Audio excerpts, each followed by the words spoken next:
Well, I made a video a few minutes ago and then I realized it was 35 minutes long. And for those of you who maybe just wanted an update on last night's races, I thought I would give you another one. Just a couple of minutes just to break down how the races went. In the other video, I hadn't talked to James yet also about White Tiger. So we'll start with him. White Tiger, I thought raced great, very strong. And then Amy sent me a message. She said James said he was rough and he almost made a break a couple of times. I didn't see that. I saw him get a little rough and running a little bit in the first turn, but for him to finish up the way he did, 52-3, man, I had to believe that he was pretty good.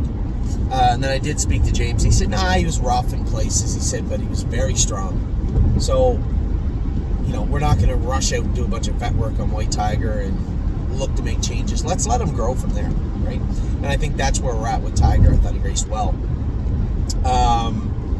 Resolute Bay, just a tough spot for him to be in, right? Pretty similar horse to White Tiger, different trip, and ended up only beat, 2 lengths from Tiger, a length and a half, 2 lengths or something like that. I thought the horse raced great. It would be wonderful if we could find a more consistent place to race him where he could do good, but, as I said in the other video, it's important that we all recognize, we all learn together that these 4-year-old ranks are tough.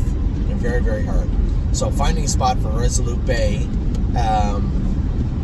is an endeavor. It's not something that I think could be found outside of Ontario right now. I think the horse raced well last night, raced great the week before. We're just going to have to let him find his way, I believe, is the best way to look at it from now.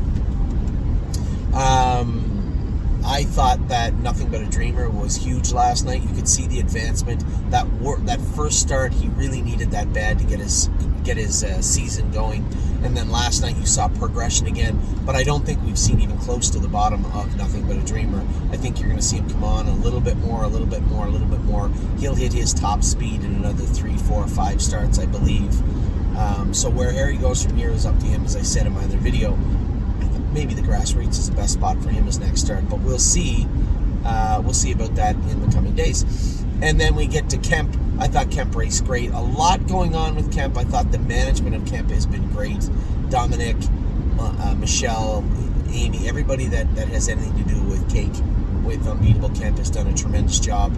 Yes, I'd like to see more consistency. I think that some of the inconsistency we see is when he's not quite 100%, but he's reaching his ceiling right now, speed-wise. That mile in 53-1 was massive.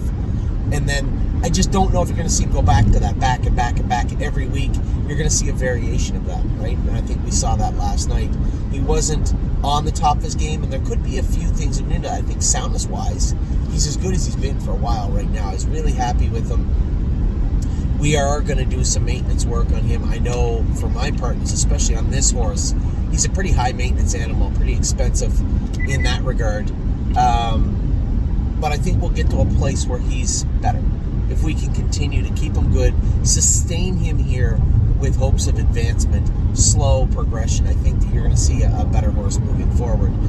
The one thing that I think was telling was he was in the pool and on the racetrack for most of his start, where he was off 2 weeks and then went out 1, right? And that's very telling, because he raced 2-3 weeks back to back, and then last night he looked a little flat to me. Didn't scope bad.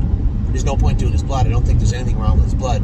I think what we're looking at is a horse that maybe was a lot more comfortable with that 2 weeks off, where you just settle in, sound up a little bit, get comfortable, and go out and come out swinging, and that's exactly what he did. So I think we'll give him a week this week, and then I'm going to be watching him very, very closely, because I want to see what he looks like off a week. A little maintenance work. If we can find a path where we can manage him perfectly, and he's comfortable all the time, I think then we're going to see the very best of Unbeatable Kemp on a more consistent basis. So that's what went on last night at Mohawk. I know I had a bunch of updates for everybody. Talked a little bit more about Resolute Bay and Renegade Gypsy and how they're struggling a little bit at 4, but it's not shocking that this would happen. I talked a little bit more about a big stake race coming up for Blanton's Blue. He'll be heading to Yonkers Friday morning from Northfield Park. You'll hear why in the other video.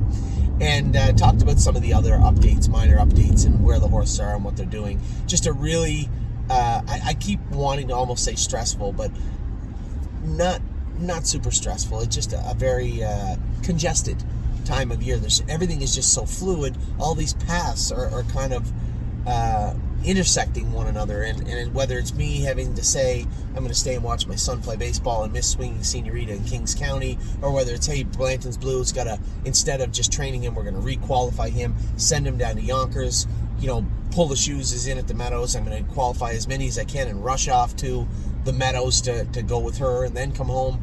There's just a lot on my plate, and everything just gets really fluid really quickly. So updates like the one I brought you are important for me. It allows me to talk through my day and my week also.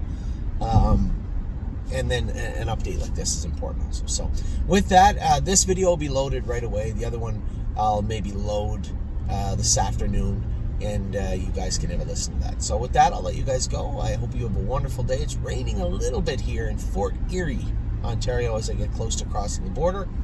But hopefully it's nice in Ohio. Take care.